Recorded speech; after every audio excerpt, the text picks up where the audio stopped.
Bismillahirrahmanirrahim. Student, today we will discuss about the reproduction in plants. This is the chapter number 18 of the biology book of second year. बहुत छोटी छोटी कुछ चीज़ें हैं जो आज हम डिस्कस करेंगे. First of all we will discuss about the parthenocarpy. Parthenocarpy क्या होता है? This is a formation of a fruit without seed is called a parthenocarpy. Fruits की डेवलपमेंट का होना विदाउट प्रोसेस ऑफ फर्टिलाइजेशन, यानी अगर फर्टिलाइजेशन नहीं होगी तो इसका मतलब है कि सीड भी जो है वो नहीं बनेगी. पार्थेनोकार्पी की बेस्ट एग्जांपल जो है वो हमारे पास बनाना है, पाइनएप्पल है और कुछ वेराइटीज़ हैं ऑरेंजेस की और ग्रेप्स की. Not all but some one is selected. Parthenocarpy actually हो क्यों रही होती है? This is actually due to the hormonal imbalances. और हार्मोनल इम्बैलेंसेस में भी ऑक्सीजन जो है वो अपना मेजर रोल जो है वो प्ले करता है. अगर हाई ऑक्सीजन लेवल हमारे पास हो जाए ओवरीज में तो उसकी वजह से जो है वो पार्थेनोकार्पी जो है वो इंड्यूस्ड होती है. लेकिन आर्टिफिशियली भी जो है वो हम पार्थेनोकार्पी को फॉर सम कमर्शियल पर्पसेस के लिए जो है वो इंड्यूस करते हैं. लाइक अगर आप देखो तो अब टमाटो की बहुत सारी वेराइटीज़ हैं, पीपल की यानी मिर्च की बहुत सारी वेराइटीज़ हैं, जहाँ हम क्या करते हैं कि आर्टिफिशियली ऑक्सीजन जो है वो इंड्यूस करवाते हैं और उससे जो है वो फ्रूट प्रोड्यूस होता है without any seed formation. Next thing is a seed dormancy. Seed dormancy क्या होता है? सीड डॉर्मेंसी की डेफिनेशन है a condition in which the seed growth stopped under the unfavourable conditions. यानी कि जो एम्ब्रियो होता है वो इनेबल होता है कि वो सरवाइव कर सके खुद को for a longer period of time under unfavourable environmental conditions. Unfavourable environmental conditions के मतलब क्या है? इसका मतलब है वाटर का कम हो जाना, टेम्परेचर का लो या हाई होना. इस टाइम पीरियड में एम्ब्रियो जो है वो क्या होता है, वो रेस्ट कंडीशन में चला जाता है, यानी वो अपनी ग्रोथ को जो है वो लिमिटाइज कर लेता है, सीज कर लेता है. प्लांट के सर्वाइवल के लिए ये बहुत इम्पोर्टेंट स्टेप है जिसमें सीड खुद को जो है वो प्रिवेंट करता है इन फॉर्म और जब कंडीशन दोबारा से फेवरेबल आती है ये खुद को डॉर्मेंट सिचुएशन में जो है वो ले आता है. और ये जो सीड डॉर्मेंसी की स्टेज होती है ये टेम्परेरी स्टेज होती है. जर्मिनेशन या resumption of the normal plant by a dormant embryo requires a certain precise combination of the environmental cues. यानी उसको कुछ सर्टेन इन्वायरमेंटल कंडीशंस चाहिए होती हैं जिनकी वजह से वो अपनी डॉर्मेंसी की स्टेज से जो है वो बाहर निकल आता है. और जब वो डॉर्मेंट स्टेज में जाता है तो उसके पास मतलब एम्ब्रियो के पास इनफ अमाउंट ऑफ फूड होती है जिसको फूड रिजर्वायर को अपने अंदर जो है वो स्टोर कर लेता है. उसके बाद है हमारे पास fruit set and the fruit ripening. इससे पहले कि मैं फ्रूट सेट की बात करूं हमारे लिए ये जानना ज़रूरी है कि पोलन ग्रेन्स एक्चुअली क्या हैं. पोलन ग्रेन्स जो हैं ये अपना इम्पोर्टेंट रोल प्ले करते हैं for transfer of the pollens. और ये oxygen is a plant hormone. Pollen grains जो हैं वो ऑक्सीजन का भी एक इम्पोर्टेंट जो है वो हमारे पास सोर्स है.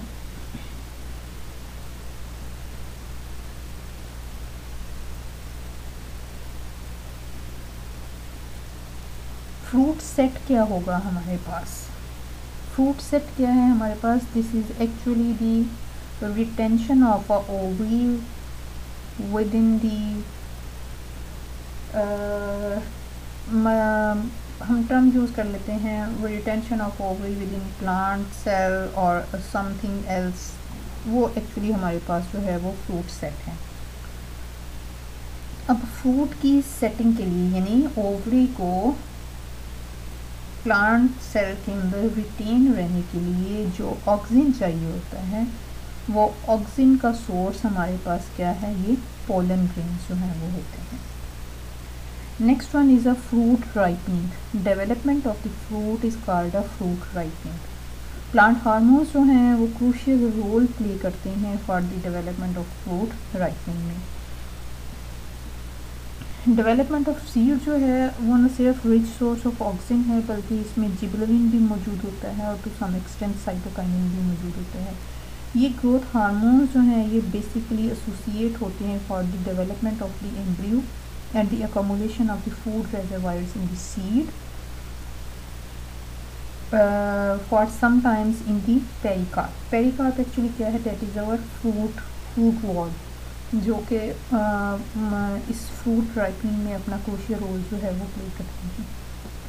फ्रूट राइपनिंग जो है ये जब प्रोसेस कंप्लीट हो चुका होता है तो फिर क्या होता है, रेस्पिरेटरी एक्टिविटीज़ की वजह से ये बर्स्ट अप हो जाता है, जिसको हम जो है वो क्लाइमेट्रिक कंडीशन भी बोलते हैं।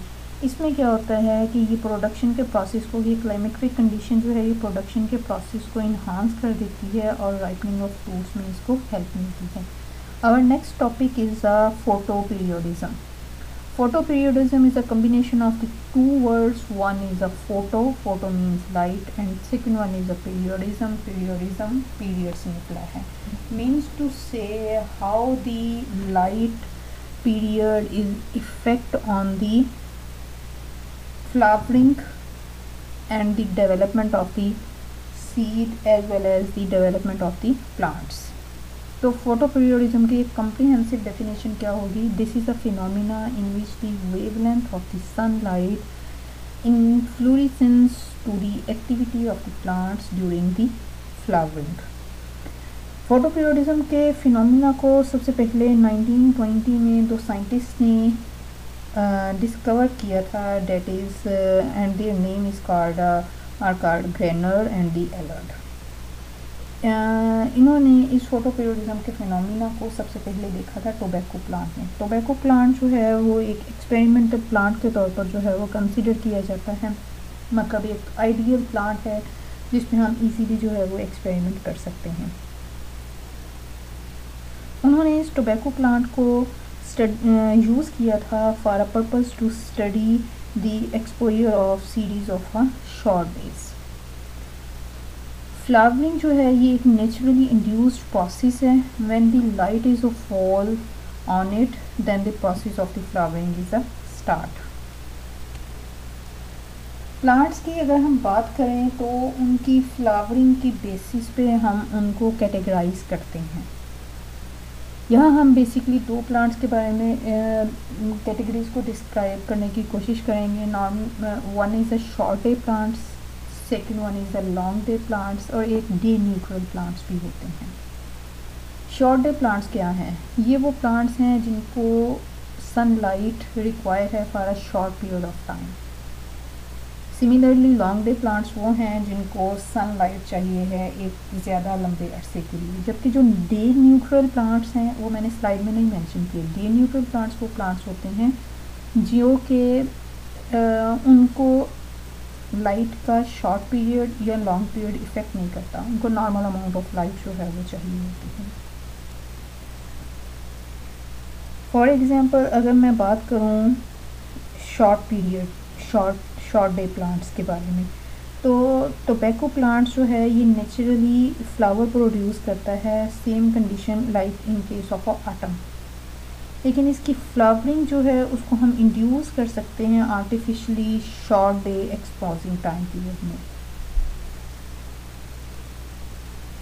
और इसी तरह लॉन्ग डे पीरियड में इनको लॉन्ग मतलब ज़्यादा टाइम पीरियड रिक्वायर होता है अपने फ्लावरिंग की इंडक्शन के लिए, कि ज़्यादा लाइट जो है वो इनको चाहिए होती है।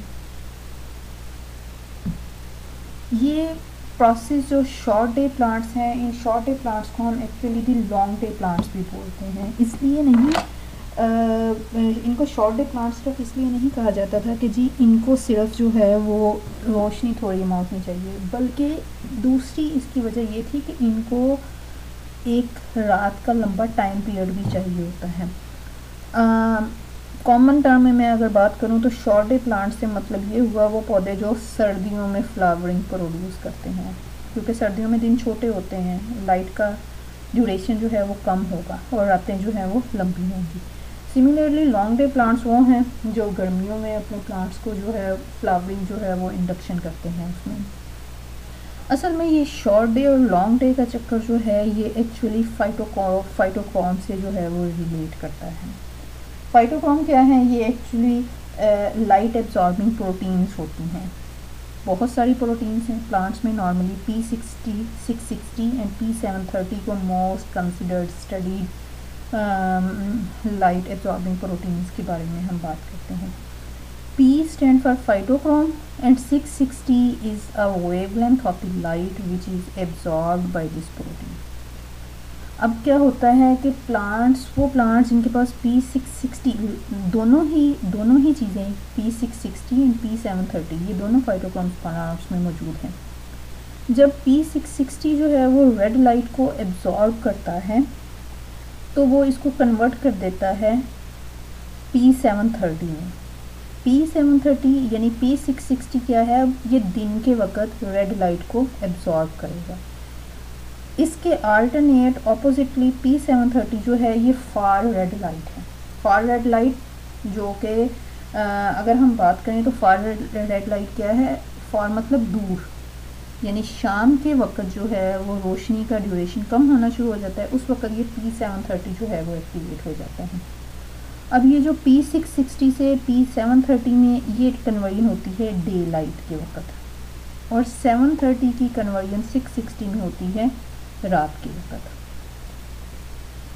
रेड लाइट जो है ये फ्लावरिंग को इनहिबिट कर देते हैं बाय शॉर्ट डे प्लांट्स में, लेकिन ये फ्लावरिंग को प्रमोट करते हैं लाइट डे प्लांट्स में। यानी क्या हो रहा होता है कि P730, अब P730 जो है ये ज़्यादा अमाउंट में कब अकोमुलेट होगा प्लांट्स में? रात के वक़्त। और ये जब जैसे ही दिन की रोशनी आएगी ये P730 खुद ब खुद किसमें? P660 में जो है वो कन्वर्ट हो जाएगा और ज़्यादा से ज़्यादा रेड लाइट को एब्जॉर्ब करेगा। जब P660 की अमाउंट ज़्यादा हो जाएगी, रेड लाइट ज़्यादा एब्जॉर्ब होगी, लेकिन जैसे ही अगर लाइट का ड्यूरेशन कम हुआ तो इसका मतलब क्या हुआ कि पौधे में P660 की अमाउंट कम होना शुरू होगी और P730 की अमाउंट जो था वो बढ़नी शुरू होगी। लॉन्ग डे प्लांट्स में ज़्यादा लाइट जो है वो चाहिए होती है, किस लिए? 660 को 730 में कन्वर्ट करने के लिए। तो ये एक तरह का सिग्नल होता है प्लांट्स के लिए कि वो लॉन्ग डे में जो है वो कन्वर्ट कर सकें। डे न्यूट्रल प्लांट्स वो हैं जिनमें P660 और P730 की अमाउंट जो है वो इक्वली अकोमुलेट हो रही होती है। हमारे पास यहाँ एक डायग्राम है जिसके ज़रिए मैं आपको ये समझाने की कोशिश करूँगी। रात और दिन का ड्यूरेशन जो है वो 24 आवर्स पर मुश्तमिल होता है। The day length requirement for the flowering in 3 categories of the plants. Number 1 हमारे पास कौन से हैं? शॉर्ट डे प्लांट्स हैं।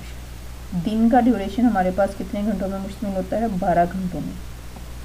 अगर प्लांट उन 12 घंटों से कम घंटे ले रोशनी को सनलाइट को एब्जॉर्ब करने में, मतलब day length less than 12 hours, let's suppose वो 6 आवर्स ले रहा है, 6 आवर्स में उसकी फ्लावरिंग इंडक्शन स्टार्ट हो जाती है, फ्लावर आना स्टार्ट हो जाते हैं, तो वो क्या होगा? वो है short day plants. Short day plants को हम SDP भी बोलते हैं। S stand for short, D for day and P for plants. इसमें जो है वो कम्बलर है, इसका जो है वो ड्यूरेशन 8.5 आवर्स का है। टोबैको है 10 to 11 आवर्स में दे देता है। सोयाबीन है, स्ट्रॉबेरी है और क्रायसेंथीम है। ये इसको हम सदाबहार पौधा का नाम भी देते हैं। ये एक्चुअली हम अपने घरों में जो है वो उगाते हैं, तो इसलिए हम इसको एक वाइल्ड प्लांट का नाम देते हैं। अब लॉन्ग डे प्लांट क्या होगा? लॉन्ग डे प्लांट वो है जिसको 12 घंटे से ज़्यादा रोशनी की रिक्वायरमेंट है, यानी day length more than 12 hours for the flowering. Long day plants में कैबिज है, स्प्रिंग वीट है, स्प्रिंग बार्ले है, ल्यूटस है, यानी ये जो सैलड होता है, क्लोव है, शुगर बीट है और स्पिनच है। जो नेचुरल डे प्लांट्स होते हैं इनमें इनको day length immediate at 12 hours of the flowering, मतलब एग्जैक्ट 12 आवर्स जो हैं वो इनको चाहिए होते हैं। इनमें कुकम्बर, टोबैको, गार्डन पी, मेज और कॉटन ये इसकी मोस्ट स्टडीड एग्जांपल्स हैं। एक और फिनोमिना है जो प्लांट्स की रिप्रोडक्शन में इन्वॉल्व होता है, डेट इज़ कॉल्ड वर्नलाइजेशन।